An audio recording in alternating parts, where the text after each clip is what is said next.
Allie Ostrander, it's a pleasure to have you on the Single Track podcast. Yeah, thank you. I'm so excited to be on. From what I gather, trail running was a part of your early athletic development, and you've been involved in one of the most notable events in our sport. A lot of listeners will recognize the Mount Marathon. You also grew up in that area in Alaska. So, what I've always been curious about is can you talk about how that race and sort of the ambiance or the backdrop of Alaska ultimately shaped your identity as a runner?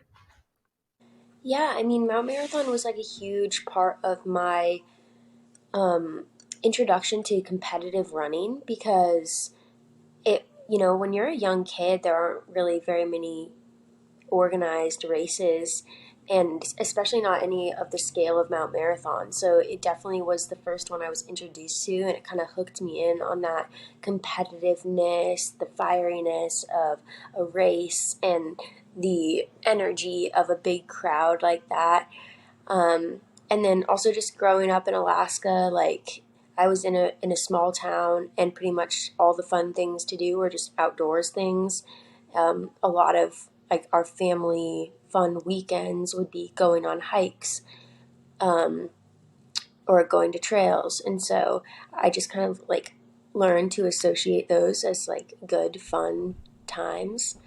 And yeah, I mean, that's kind of always been my association of going home is synonymous with going back to trails. And when I'm home, I'm doing lots of hikes, I'm going on trail runs, and yeah, so it's always been something that I've really loved.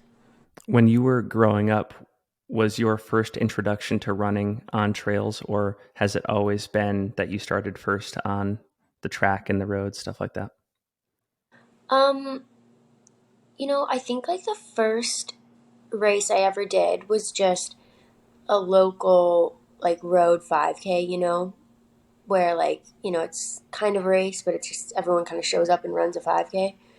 um and then I did Hershey's track, which is now just like USATF juniors, I think, but at the time it was Hershey's, and that was in second grade. And so I think that those were kind of the first races I did, and then I did Mount Marathon in fourth grade, I believe. That's awesome. I want to cover that more in depth later in the conversation.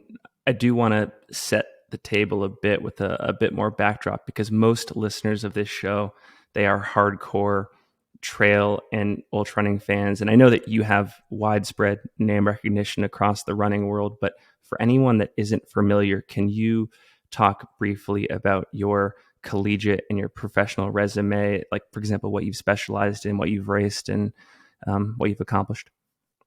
Yeah, so in college I went to Boise State, and I would say that I was known pretty much for steeplechase. I also did cross country. I raced some other events too. Um, but steeplechase was my primary event, and I won three national titles in steeplechase in 3 consecutive years.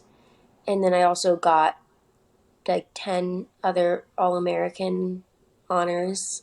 And then I ran professionally for the Brooks Beast afterwards. I went to Worlds for Team USA in 2019 in the steeple, and I won Millrose Games in the 3K in 2020. Um, yeah, and then COVID hit, and a lot of things kind of it didn't go well for a couple years for me. So it's been a hard couple years, but I've like learned a lot. I feel like I've grown a lot as a person and a runner. I haven't lost any of my passion for the sport, and if anything, it's grown. And I just have like so much of an appreciation for the ability to run and compete. And yeah, I'm really excited to do that on a slightly different stage this year. One more question on your background that I want to cover before we sort of recap the last couple of years and your transition to trail. I can't remember if you mentioned it in a recent interview or a social post, but you remarked that since early childhood, you have known that you were meant to be an athlete and you prioritized it above everything else. You've even said things like you don't get to choose where your passion lies, which I find so fascinating from an existential standpoint. So can you talk a bit about this certainty and whether it's been liberating to have such a clear path? Because I think there's a lot of people like myself who have dealt with competing interests throughout life and wonder about like what they're supposed to do. So I just Hmm. find it so cool that like since childhood, you knew what you were going to do and you pursued it relentlessly. Yeah, I mean, I think that, like, I wouldn't say you don't get to choose your passion. I think obviously you have to try something and pursue it a little bit to build that passion.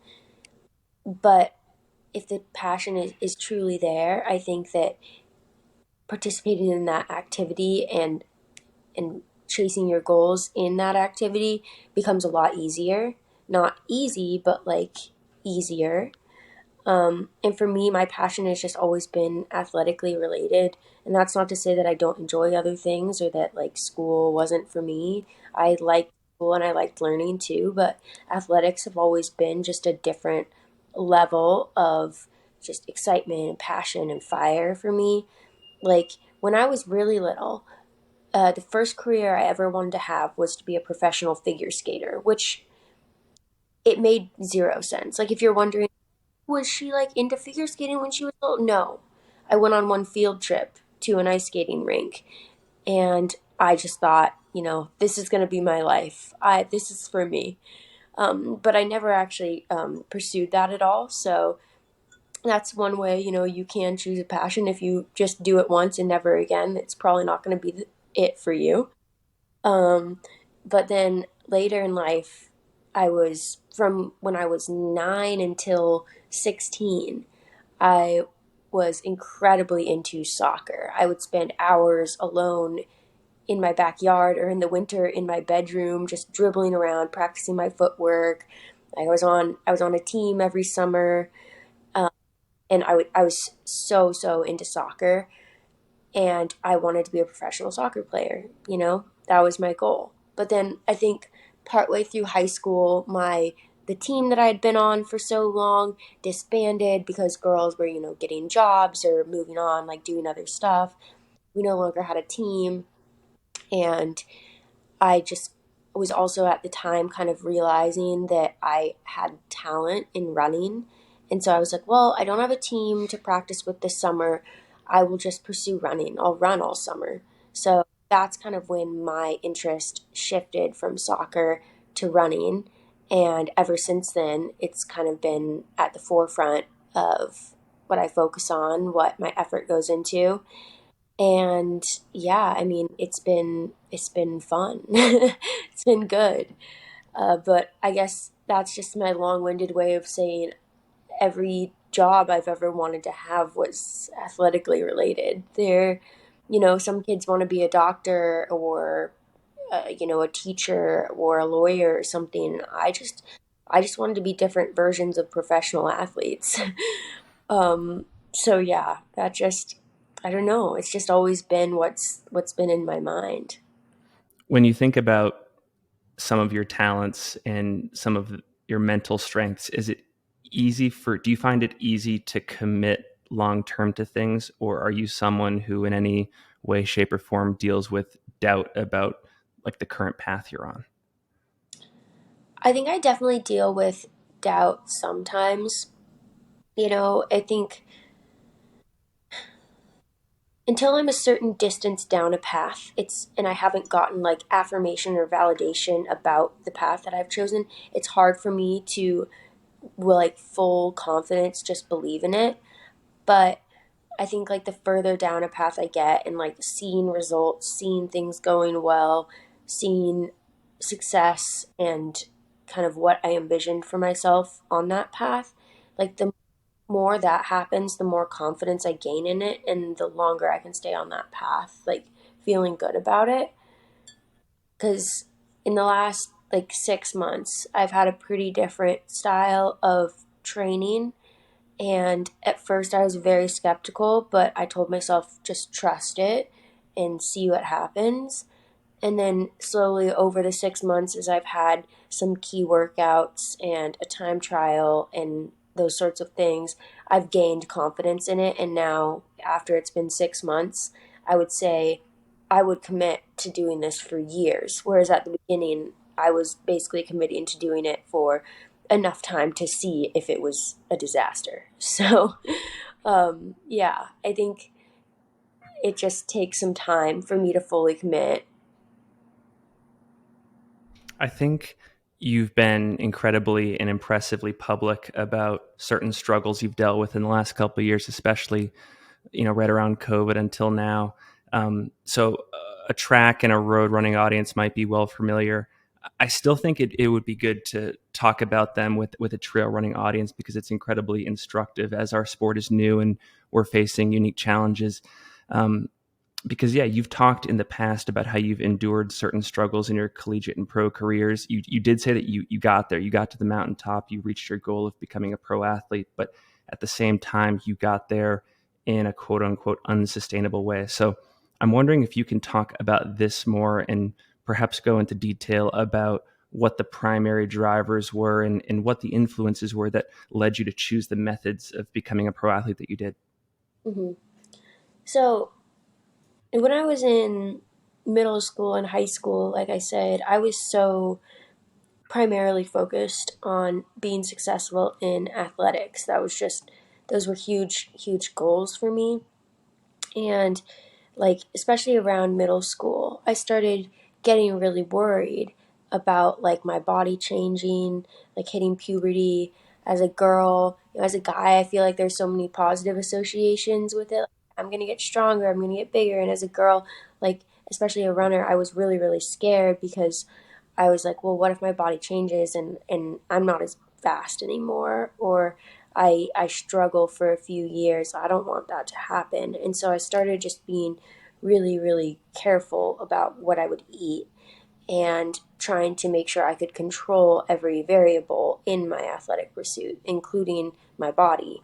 And that, I mean, it did work for me at the time, in that like I was able to control it, and I was able to just like consistently progress throughout high school.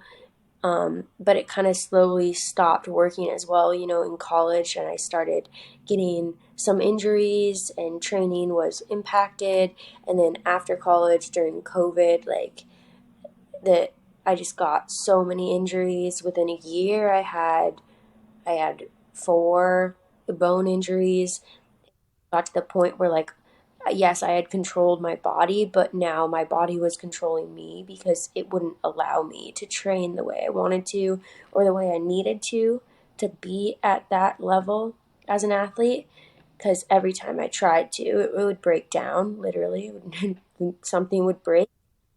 And I just, so that's what I mean, that it was unsustainable. Like, yes, I was able to get there. And I think that the fact that I was able to get there when I was not fully nourished or fully fueling myself shows that I have the talent to be on that level.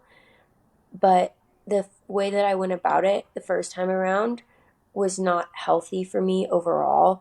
And I've realized that I just can't be my best as an athlete if I'm not also healthy as a like general person. Like, if anything, you need to be like at a higher level of health than the general population.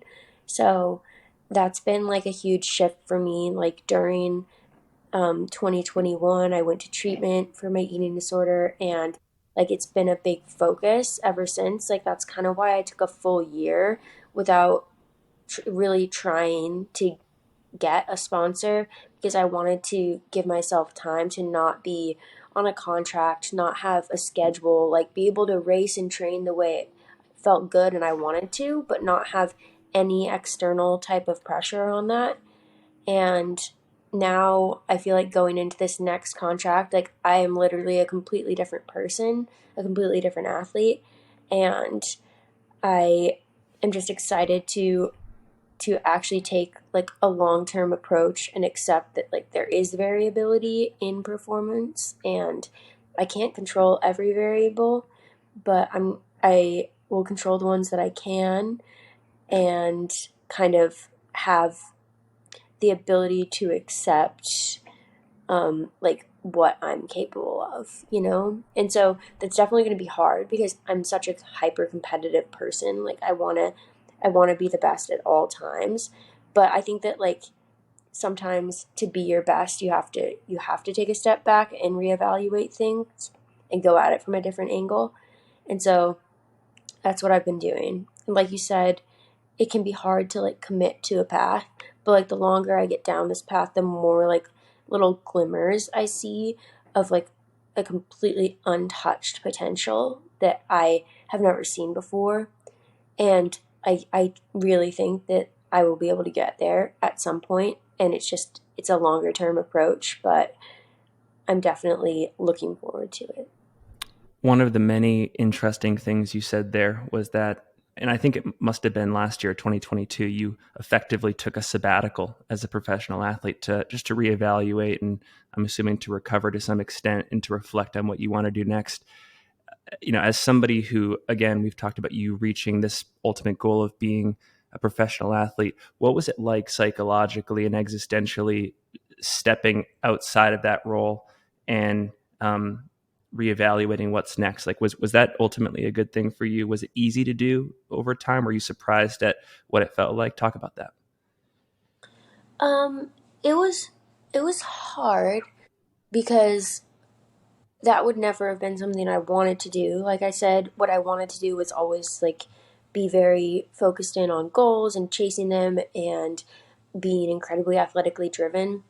And so, like, not doing that for a year felt kind of wrong. It was a bit of cognitive dissonance in that it was what I wanted to do, but it wasn't what I was having myself do.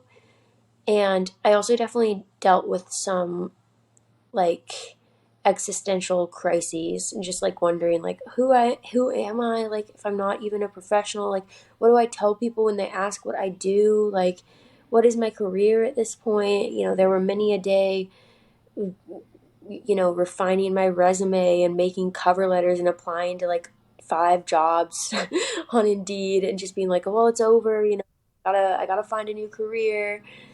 And so it was definitely hard, like an identity crisis of sorts. I mean, the whole year I was still running, and throughout it, I got more invested into YouTube as well. And that was kind of like before Nnormal reached out to me, that was kind of my plan because I was like, okay, I've taken this year. I know that I still want to be a runner. Like, I've looked into other jobs and tried other things, and it's not that I can't do anything else. I believe that I could be successful at another career, but like this is the thing that I'm the most passionate about, and if I can pursue it, that's what I want to pursue. And so before Nnormal reached out to me, that was my plan. Was I was like, well, I'm just going to be self-supported off of like YouTube and social media and just make it work because this is my dream and I'm young and I don't have like kids to support, so I'll just make it work, you know. I mean, I do have a puppy, but he's not quite the same as a kid. I'm not going to disrespect parents in that way. I have cats, so I can relate to some extent. I want to come back to what you mentioned about the eating disorder discussion. I know, again, this is through social media. You've talked for a long time about how you thought eating restriction was necessary. You thought that fitness was associated with a certain appearance. And over time, you realized it was sort of the exact opposite. And that if you want longevity in the sport, if you want high performance, you have to do the exact opposite of all of that. What I'm curious about there is you've had a revolution in your own perspective. Do you feel like your view on how to fuel and what it means to be an athlete is now the mainstream view in track and field? Or do you think that you are sort of representing the avant-garde and there's still work to be done bringing other athletes to it? I think that there is still a lot of work to be done. I think that people now realize that that is the correct thing to say, but I don't think that's actually the view that a lot of people take to the sport. And I mean, I've been pretty immersed in the track world, so I've seen like the behind the scenes, and I don't think that's what the the primary message is. What's your guess on why there's lip service to it, but then there isn't like follow through in terms of actually like practicing that philosophy? Because, I mean, I think it's really hard to at all deny that body composition can have an impact on performance, especially in distance events. And so I think that it's hard for people to separate the influence of body composition from like having to, I don't know a good term for this, but like manually influence it, you know? Like dietitians that I've worked with have said like, okay, if you're doing this training, you're using instrumental fueling, like you're correctly eating around your training and getting enough, like your body will naturally kind of reach its like optimal body composition.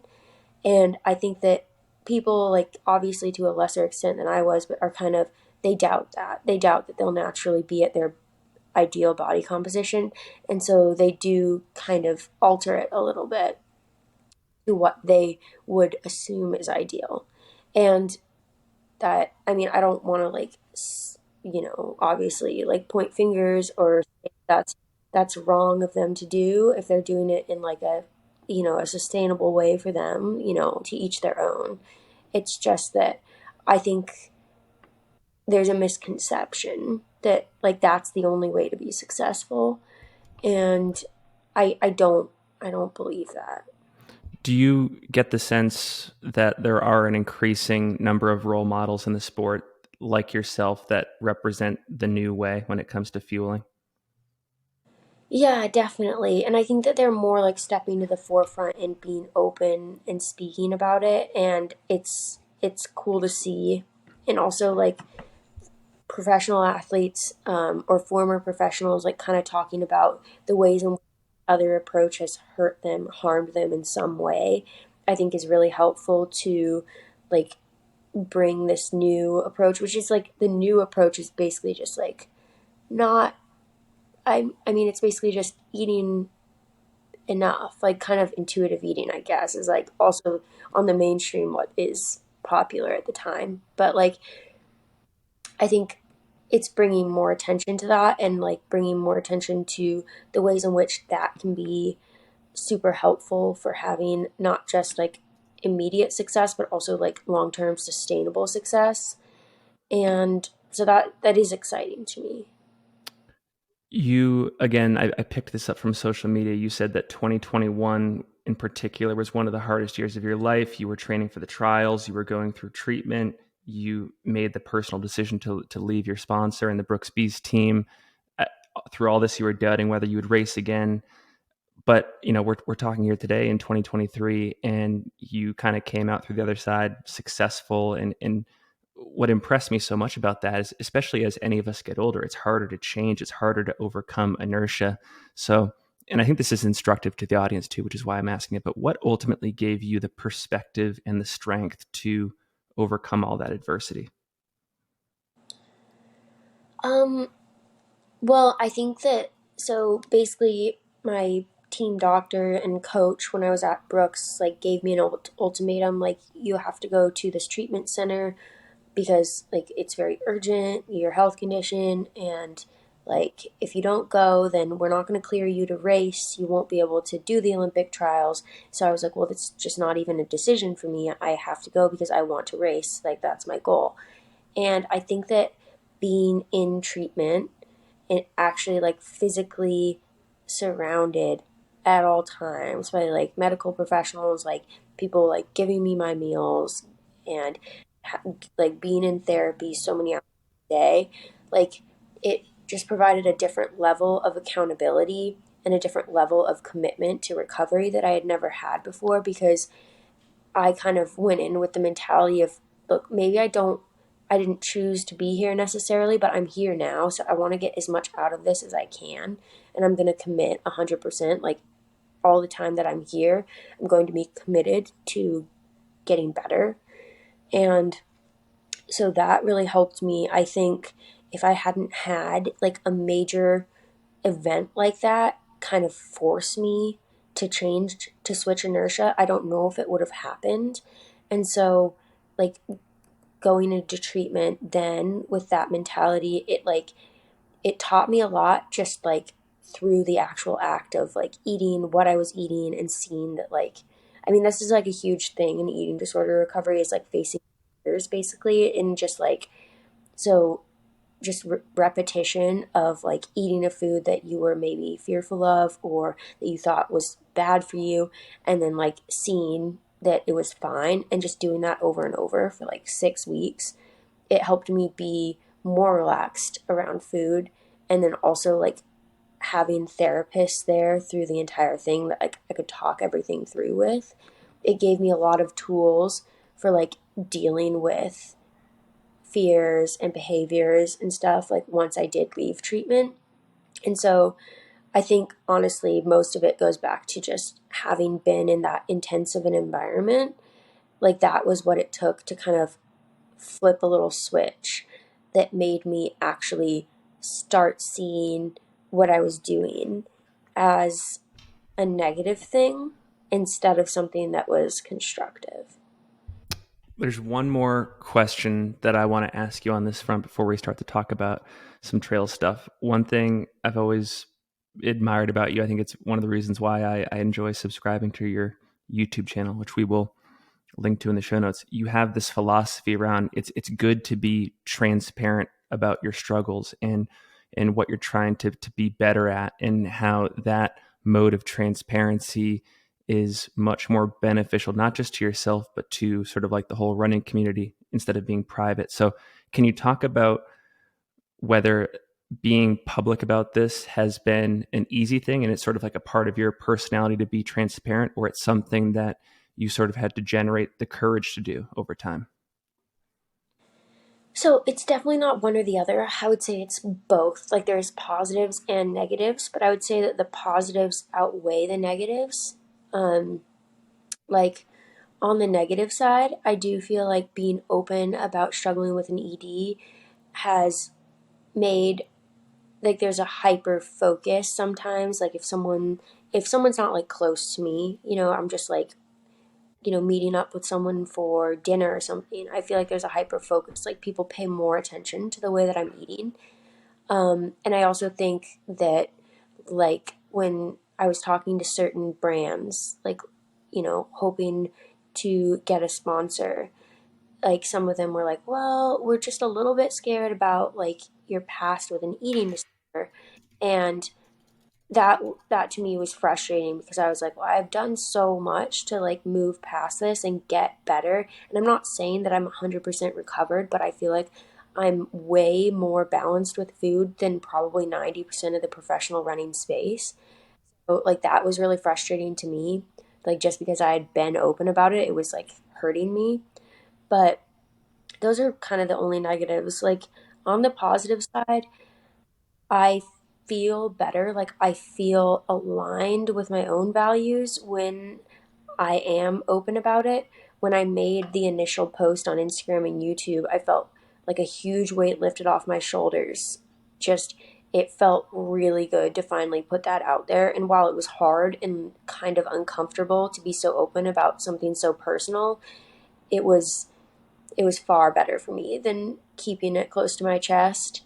And it also, to me, kind of it provides some accountability on my end because now I've been open about like this was my past, but that's not what I want to be anymore. That keeps me moving away from that past version of myself and towards like a new version of myself, like the new way that I want to be, the person I want to show up as.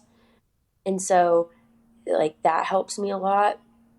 And then also, I feel like being open about it allows me to so much more accurately tell my story. Like, I can talk about the Olympic trials without mentioning my eating disorder and just say, yeah, I was training alone for 6 weeks leading up. But when I actually am open about what I truly went through, it brings so much more context to the story and shows what was actually happening and why it was actually hard. It wasn't hard because I was alone. It was hard because I was alone and then in a treatment center for 10 hours and just exhausted. But so yeah, I mean, I think overall it's been positive, and I, by being open, have gotten so much support from other people, like in my DMs, messages, like online, people saying, like, look, I've been through this too, and like, you can do it, it's possible. Or people just like saying, hey, go you, you know? And also, like, probably the biggest positive of sharing about it is the, I mean, I wish people didn't relate, but like the relatability and people saying, like, I was so scared to go to treatment, but like hearing about what you did inspired me to pursue that. Or, I was, uh, like, they'll reach out to me and be like, I've never told anyone about this, but like, I really struggle with an ED, and like, what would you recommend I do, and stuff like that. It's like, I want to be able to be that support person for other people. I want to be able to be an example of like what's possible. And if I hadn't been open, people would just think that I had a tough couple years with injuries, and then that's all they would really know. So many follow-up questions off that. One thing you said early on is that as you were re-entering the professional world, there were some brands that were scared about your past. And that shocks me to some extent because I would think that brands would want to be affiliated with that story and how helpful it is for the community. And in addition to that, there's so many brands that will say publicly that they one of their main goals is to be relatable to the community and to be like so many other fellow runners. And like you just said, you know, there are a lot of runners in our community that struggle with this. You are not even close to being the only one. So again, I don't want to implicate any brands here, but I do think it's a helpful conversation as we hash out like the rights and the wrongs of being a pro athlete. Like, did that shock you at all? And do you have any other thoughts on that?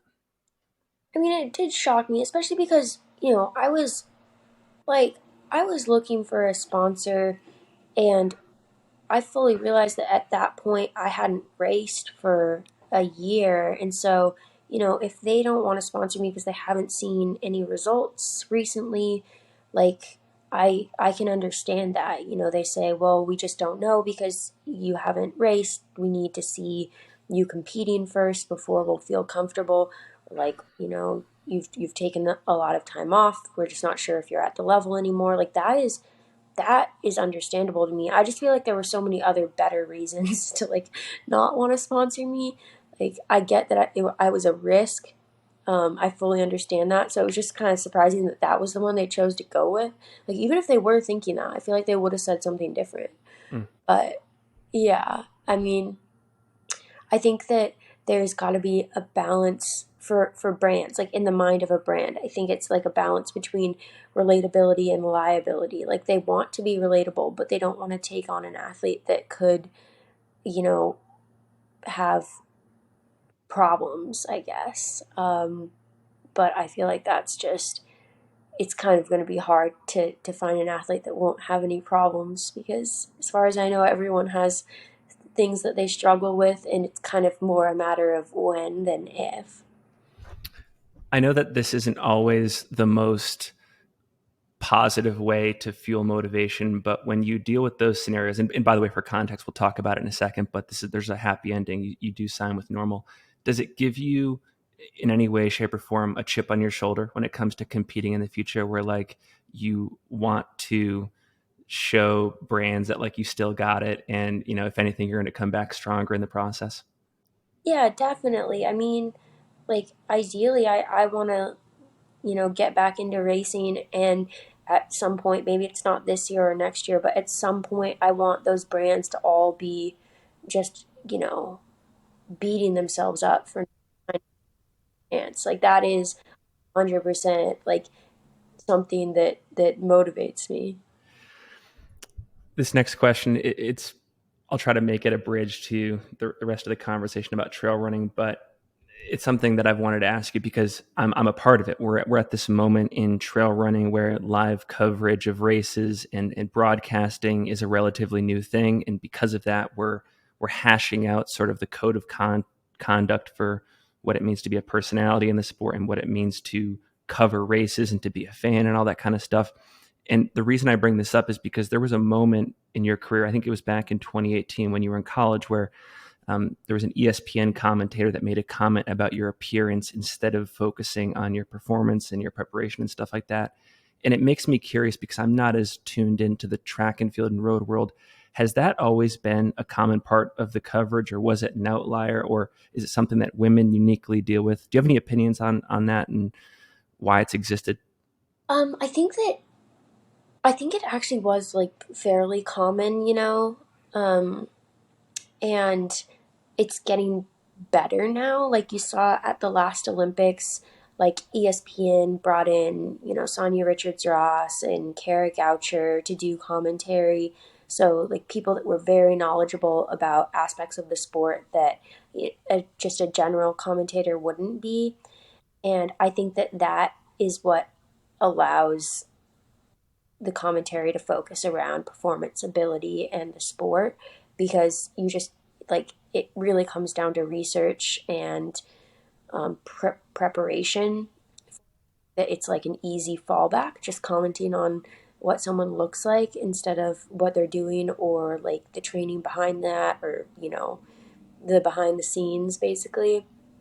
Like it so yeah, it was I think it was more common, but it's becoming less common, I would hope, but it definitely wasn't something that was unique to my experience. Like I after I posted that, thousands of comments and messages about other people that had experienced something very similar or even the exact same thing. So, I think it just kind of goes back to show like how much stake was placed in your appearance and body Yeah. in the sport of distance running, and how that is starting to shift. Well, it makes me wonder when you think about like the sources of eating disorders. Does it come? Do you think that the media plays a big role? If the media is overemphasizing appearance, do you think that the media is playing an outsized role in how athletes think about what it means to look like an athlete? Or in the track and field world, was it coming more from like athletes comparing themselves to each other? Like, where do you see the genesis of this all coming from? um yeah, I mean there's definitely not one genesis, like it's multifaceted, but media is a huge contributing factor, I believe. I mean, I had a class in college where we were learning about eating disorders, and their prevalence goes up so much in countries where media has a stronger influence, where media has a stronger presence. And so there's just no denying that social media, media online, like magazines, TV, all of that, like definitely has an impact. And I think that in the track and field world, it just media makes comparison and falling into the comparison trap just too easy almost. And like that can be really detrimental. But I definitely think that there are already standards and perceptions in the sport aside from media that can cause EDs. And there are coaches out there that definitely push athletes in that direction, can have that negative influence. But yeah, like I said, it's not just one thing. It could also be like, I mean, people outside of the sport get them too. So it's societal in general. Um, yeah, I had another thought, and now I've forgotten it.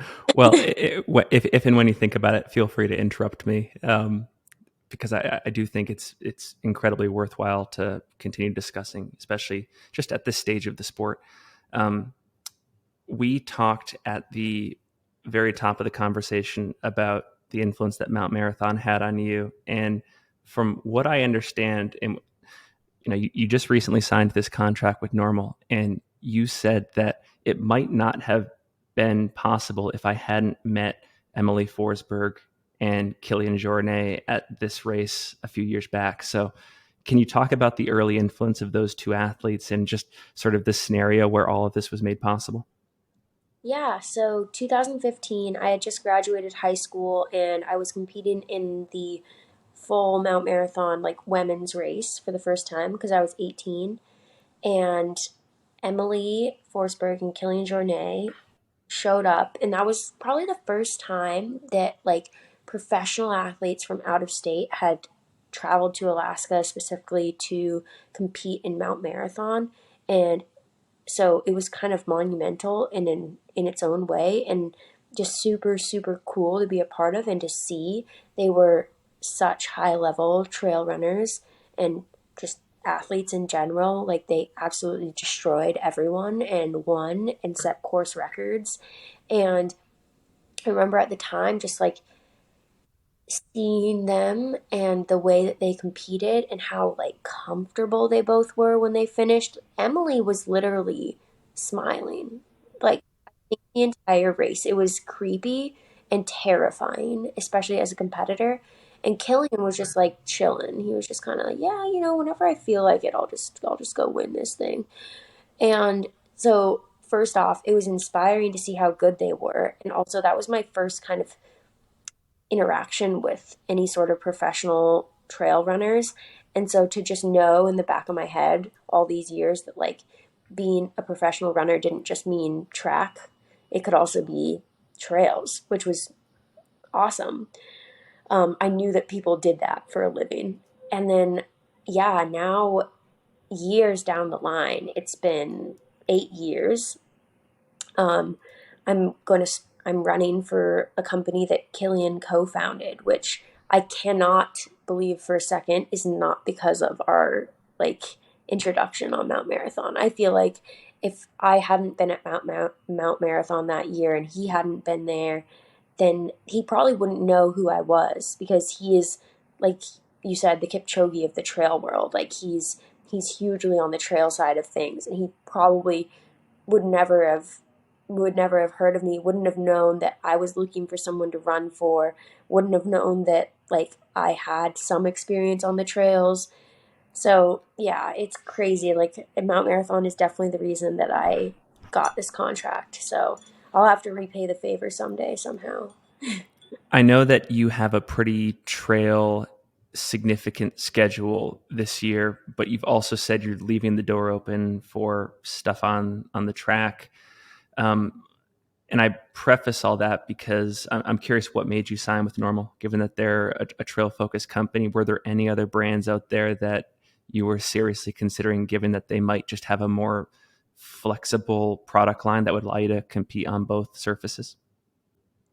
I was close with some other brands, but at the end of the day, like, either they decided they weren't quite interested enough in me, or I decided like the move or transition I would have to do wasn't worth it for me to sign with them. Like, I didn't want to move cities or change coaches, which I realize is kind of inflexible of me. But I was like, I want to do what's I believe is best for my own athletic career, and that's what I think it is. And so it just like, and also other contracts were just so much more like, not that Normals isn't athletically focused, but I feel like a lot more. um I just They gave me the vibe of like, you are your performances to us, whereas my contract with Normal was kind of like, we really really want you to perform well, and we know that you want to perform well, so like obviously that's important. But like, in talks with them, it was also like, we want you to be able to pursue a personal project on something outside of running, so for me, like mental health awareness, and things like that. And they were like, we want you to make appearances for the brand that aren't just race related, and we want to support you in your content creation in like any way we can. And so it was just cool to actually work with a brand and sign with a brand that I think sees me as an all around person and not just as an athlete. And also, like, outside of my contract, they want me involved with the brand, involved with, you know, its development, the direction it's going. And when I'm done, competing and running for them professionally, they want me to stay involved in just like a different role at the company, which is really cool and speaks volumes to them seeing me as something other than just an athlete, like that there are other areas I can contribute in and be valuable. So yeah, it's really cool to me. I just think it's a more well-rounded relationship with a Mm. company probably would have had anywhere else.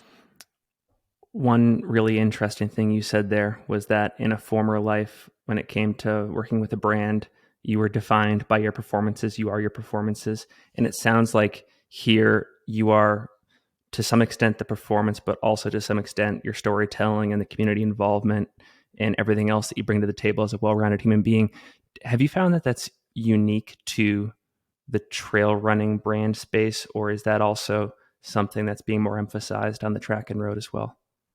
I think it's being more emphasized other places as well. And like I said, I never quite understood the mentality of a brand like putting huge amounts of emphasis and pressure on certain performances because like as an athlete, I am already putting that pressure on myself. I am already going to put everything I can into performances every time I step to a starting line anywhere. And so I don't feel like I need that external pressure added to that. I don't think it would help me perform better. And so I've just never understood that model of professional running. Like, you know, even the bonus structure. I'm like, I mean, I appreciate like getting bonuses for really good performances, but like I was gonna do that anyways. You didn't need to give me a bonus. Like it was always what I was gonna try to do. Um, but yeah, like so I've never really understood that. But I think more brands are moving away from that because they kind of realize that the athletes are they're intrinsically driven to want to compete and to want to reach their potential. And so they're kind of moving more towards like providing support to help athletes achieve those dreams instead of like providing additional pressure to need to achieve them. So, yeah, like you kind of see brands like Lululemon and Athleta starting to sponsor some track athletes. And I think that they have more of that holistic approach as well. And so I'm excited to hopefully see more brands stepping into the space or like kind of switching their approach a little bit. At what point in the past few years did you start to think about investing more in the trails instead of the track? If you could walk us through that process, I think it'd be kind of cool. Yeah, I mean, I've been thinking about it for years, honestly, but it's always kind of been in my head. I'll do that once I'm done with track. And then in the last year, I was just thinking, I'm not with a brand anymore, so I have the autonomy to choose to do whatever races I want, and I think it would be really fun to like do a little bit of a mix of some track and road and trail and just like see which one I'm vibing with most. And now and then Nnormal reached out to me and I felt like we aligned really well with our values, our mission, and so it kind of nudged me in the direction of trying more trails. And they, I wanted to make sure with them that I would also have the freedom to do some track races if that's what I wanted to do. But for this year, it's not an Olympic year on the track, and so I thought it's a good time to, give trails a really good go and see how I like them and how I perform on the trails and just like kind of expand my horizons a little bit. And then, there's no reason that I can't do track in the future if that's something that I really am interested in. There's no reason I can't, go back to the roads. I think that there's a huge overlap in the metabolic and the muscular demands of trail running and track running and road running to the point where I think you can pretty quickly transition between sports. I mean, theoretically, I think all you would really need to do is have, a 6 to 8 week block with more training specificity. So, yeah, I'm excited to be able to explore the trail world. Couple follow-up questions on that. First, how are you integrating trails into your training right now? Yeah, well, coincidentally, for the last 6 months, I've been doing a lot of uphill running on the treadmill. And that was just for injury prevention purposes because it's lower impact. But then I started talking to Nnormal and I was like, well, this works really well because I have been training so much uphill. But yeah, so right now my next couple of races are actually road races. So I've been doing a lot of my workouts on the roads or on the track, but I've been trying to integrate at least one trail run a week and then also doing, usually 2 to 3 uphill runs a week. And then every other week we've been doing one of the workouts has been hills. So kind of trying to, I'm more roads focused right now, but still trying to integrate some trail aspects to that.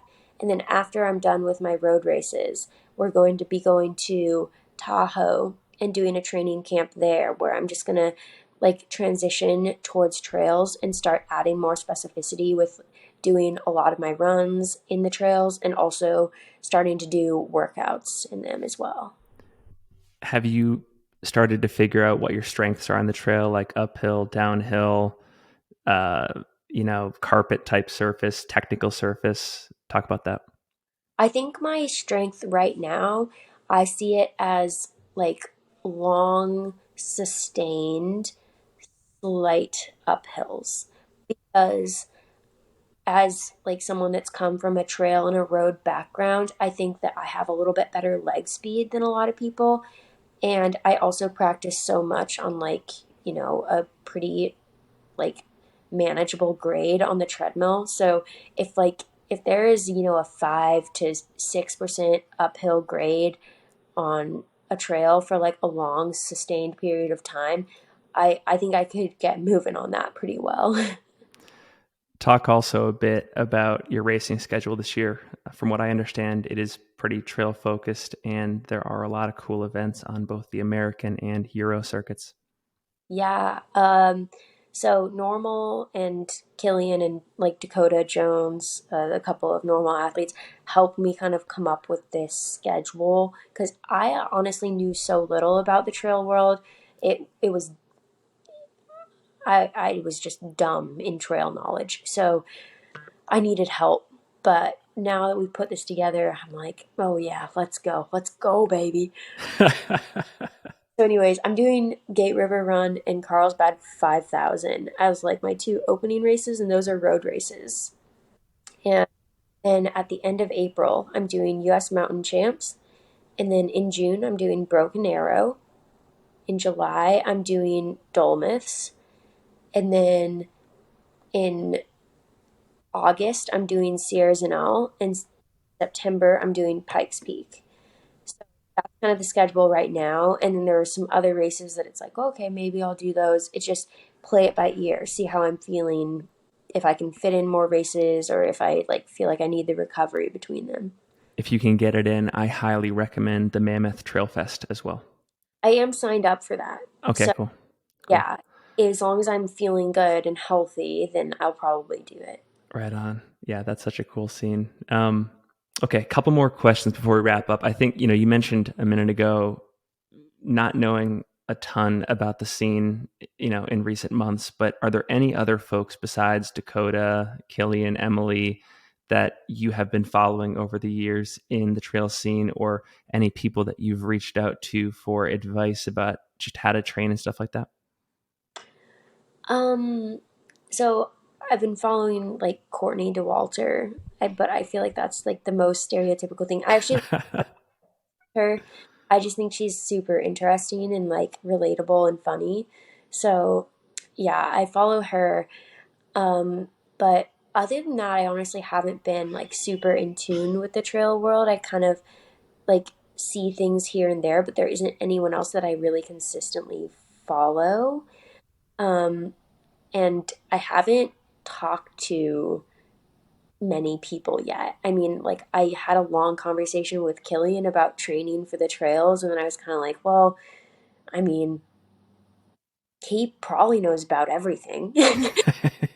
He does. But as I transition more to really trail specific training, I think I'll reach out to more people and kind of see what their input is because like when I'm training for track or roads, with my coach, we both know a lot about that, but trails were more of newbies. So Kilian's given a lot of really good advice, and it's great to have that resource. But I'll definitely kind of be looking for more input as I get closer to that trail racing season. Have there been any people that you know well in the track and road scenes that are watching what you're doing, experimenting with the trails, and it has piqued their interest? And I guess what I'm wondering is like, do you get the sense that tides are changing where there's sort of a reevaluation of the trail running world and people are wondering whether they should get involved as well? I think people definitely are getting more interested. I think, like you said, trails are getting so much more coverage and they're just more visible. Like, you're able to go on YouTube and see almost any trail race, basically start to finish, which is really cool and something that just wasn't available before. And being able to see that, I think, attracts way more people to the sport just because it is such a cool environment. And I'm speaking like from my experience with like two trail races and then just seeing everything online. But I think that more people will be attracted to the sport. It'll start being more of a like first move instead of like, oh yeah, I'm gonna go try to pursue track and then eventually kind of transition to trails. Like, it'll be more of something that people want to do immediately just because it seems like more fun and cooler and just like an awesome environment. So yeah, I think that the visibility of trails is gonna definitely change the landscape. Last question I have for you. This has been an awesome conversation. We've covered a lot of great topics, so maybe we even pull from some of those. I'm curious, what experience do you bring from the trail scene, from your years in the track and field world, both positive and negative, that you think is important, not just for female athletes to hear, but anybody in our space, especially as the sport is on this pace of, increasing professionalization, increasing media coverage, more money, diversity, etc. I think that like just my experience with kind of hurting myself for the sake of athletic performance has it's taught me that any method you're using to find success is not going to be sustainable or helpful in the long run if it's not also beneficial to your overall health. So that's like something that I'm kind of bringing into this new season of my life. And obviously, like, the amount that we train and run as high level athletes isn't what the ACSM would recommend, but like I'm talking about things that actually are actively going against recommendations or what you should be doing for your overall health. So I think that it's important to always have to always be monitoring that. You're getting blood work done and you're going to the doctor and just making sure that like you as a human are healthy, because if you're not healthy, then you can't you can't really expect your body to perform at this extreme level. Allie, it's been such a pleasure to chat. We'll make sure to link to all of your relevant social media in the show notes. I want to give a special shout out to your YouTube channel. There have been two YouTube channels that I have personally followed outside the trail world for a couple of years now. Yours and Heather Jackson's from the triathlon world. They're excellent. We'll link to yours in the show notes. Any final thoughts or calls to action, anything like that before we go? No, I honestly feel like we covered it all, but yeah, just thank you for having me on. I'm really excited to be kind of getting integrated into the trail world.